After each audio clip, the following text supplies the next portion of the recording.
Je m'appelle Abdou Elenkin Gata, je suis le porte-parole du mouvement des forces démocratiques de la Casamance, MFDC.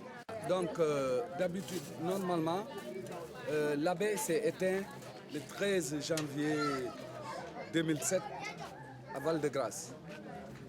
Donc, chaque 13, nous faisons des messes dans les églises. Mais pour nous, là, pour sa vraie mort, c'est le 20. Donc, il est arrivé le 19 à Ziguinchor. Donc, son corps est arrivé le 19 et il a été inhumé le 20. Donc, pour les Casamancés, le 20 donc, est la réelle mort de l'abbé Diamacoune.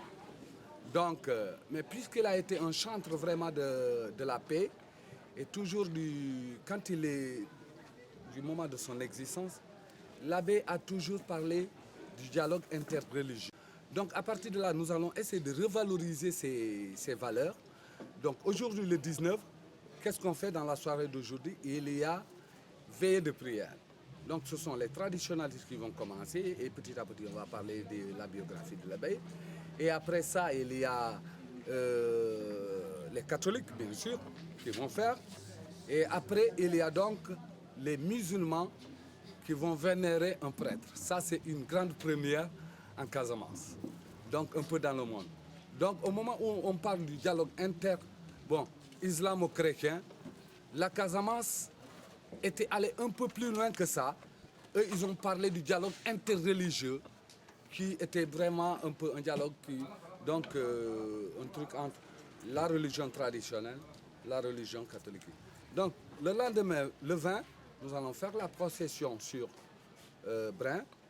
Et à 10h30, nous invitons donc, il y a un ami chez Cheikh Cissé du Malao qui va venir faire une conférence sur la circulation des armes légères. Parce que l'homme en tant que tel qui est l'abbé Diamacoune n'a jamais voulu des armes. C'est pour cela, là où vous m'avez trouvé, c'est là le lieu qu'on appelle Mangoukuro. Et Mangoukro, quand on parle de Mangoukro, on se rappelle déjà de la marche du 26 décembre 1982, qui est, par exemple, le début un peu de la crise dite de Casamance. Alors, vous mettez à profit ce moment pour lancer un appel à la paix, parce que vous avez dit que l'abbé était un chantre de la paix. Ouais. Est-ce que cette année, vous avez le même message de paix à lancer aux populations? Je crois que déjà à l'entrée, si vous avez vu un peu l'entrée, l'abbé a donné un message très fort quand il dit que si c'est un courage de faire la guerre, il est encore plus courageux de faire la paix. Voilà,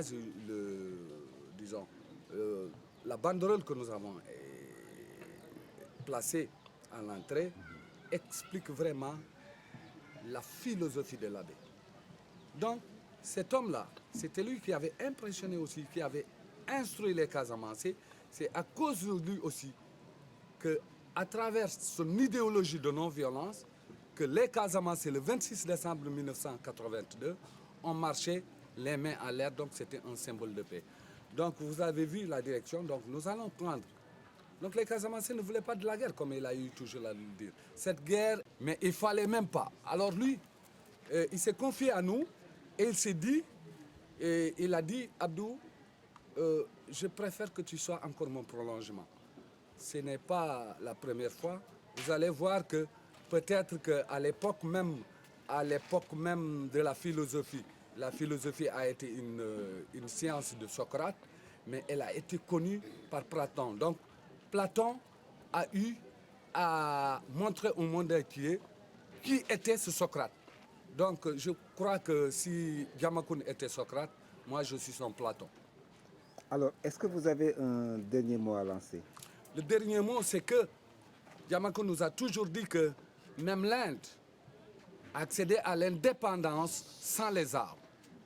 Et aujourd'hui, nous avons Barack Obama des États-Unis. Ça, c'est le fruit de la résistance de Martin Luther King, qui déjà, I have a dream, à l'époque, qui disait déjà, il rêvait d'un État où il y aurait l'égalité du noir et du blanc.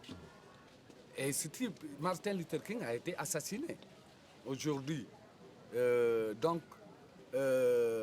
Barack Obama, c'est en quelque sorte ce que l'abbé a toujours dit. L'abbé a toujours dit que Le sang des héros est la semence de toute résistance. Donc Barack Obama se trouve aujourd'hui la semence du grand résistant Martin Luther King.